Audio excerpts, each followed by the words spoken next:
What's up, guys? It's Clyde here, giving you another update. When I got up this morning, I put the subs back in, wired it up in series, each of the subwoofers in series, and then measured resistance. I had it at the proper setting, all the way down to 200 ohms, and you gotta get the right resistance. But it measured at 3. This is like supposed to be a dual 2 ohm voice coil subwoofer, but it measured 3 ohms per coil, so 1 ohm higher than it's rated at. But anyways, I wired it up at in series for each subwoofer in series, and then parallel, and now you got the correct measurement here.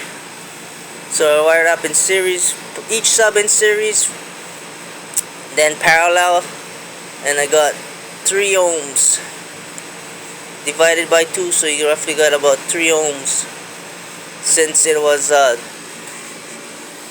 dual 3 ohm subwoofer versus instead of a dual 2 like it's supposed to be. But it cut since it was dual 3 ohms, we wired it in series, so it came up to 6 ohms. Both subs was in 6 ohms, and then wired it in parallel, divided by 2, and it come out to 3 ohms. So you got them at 3 ohms right now. So that's what it's going to be running at to this RE Audio DTX2000.1 amplifier.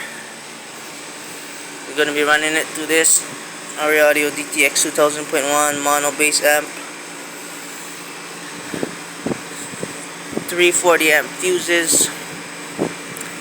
And what I did was, since this amp was getting too hot and overheating all the time, I had some spare pieces of 4 gauge steel right here.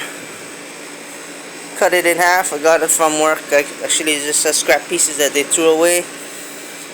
Cut it in half, put it under the amp so it touches the body of the amplifier. And I put fender washers on the bottom there, and rubber faucet repair washers, tapered faucet repair washers right above the fender washers. Set the amp on it on both sides, screwed it down with self-tapping screws all the way till it touches the body of the amp. So hoping that this 4 gauge steel will absorb the heat from the amp, and will absorb throughout this whole aluminum diamond plate and the strut rods. Hoping that it will dissipate the heat. It'll absorb the heat from this body of the amp to this, and to all the aluminum, and to the strut rod right there. But anyways, after I got done fixing the wiring and all that, since this positive gauge was loose from the vibration of the bass, had tightened it up on the inside and rewired everything up in series. It was wired, the car audio shop guy wired it in parallel, and I guess this amp can handle, like, supposed to drop down to a half ohm load, but this amp couldn't handle a half ohm load. But anyways, when I measure this, since it is instead of a dual 2 ohm, it's a dual 3 ohm, and you got everything all in parallel, it dropped down to like 3/4 ohm instead of a half ohm. But it's still too much for this amp to handle. That's rated at only 1 ohm, so I don't know, it probably could be the problem why it was overheating. and always shutting down, and I have to turn the volume down to let it cool off, and then it will kick back on again, and then I could run it again.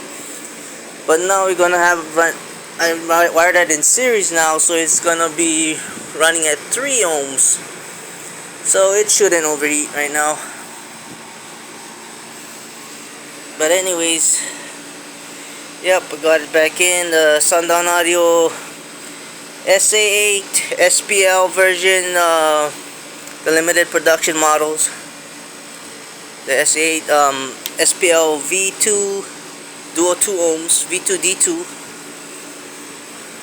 500 RMS rated, and I'm gonna run it at 3 ohms right now,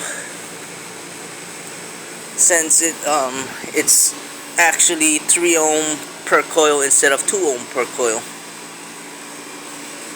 But yeah, guys, that's what I did. And I gotta go to work pretty soon, since I work afternoon shift from 3:30 to midnight. Yep. Gonna catch at least an hour more of sleep, get up, make my lunch and my dinner and stuff, and then head on out to work. There you have it, guys. Yeah, got the RE Audio DTX2000.1 amp, Sundown Audio SA SPL limited production model version 2 dual 2. Yep, running at 3 ohms. And I was thinking about probably getting the RE Audio USX 45 kV or 4.5 kV kilovolts, 4,500 watt amp. And then I was thinking about it, I might get it, that RE Audio USX 45 kV amp, and probably more efficient. It's the highest line in the RE Audio amp model, so we'll see. Rather than this DTX model, it's actually the lowest of the RE Audio product line. But anyways, running at 3 ohms, and then I have to get ready to get to work. Okay, guys, it's Clyde here, just giving you some update of what I did last night and then throughout this morning before I head out to work. Okay, guys, I'm off.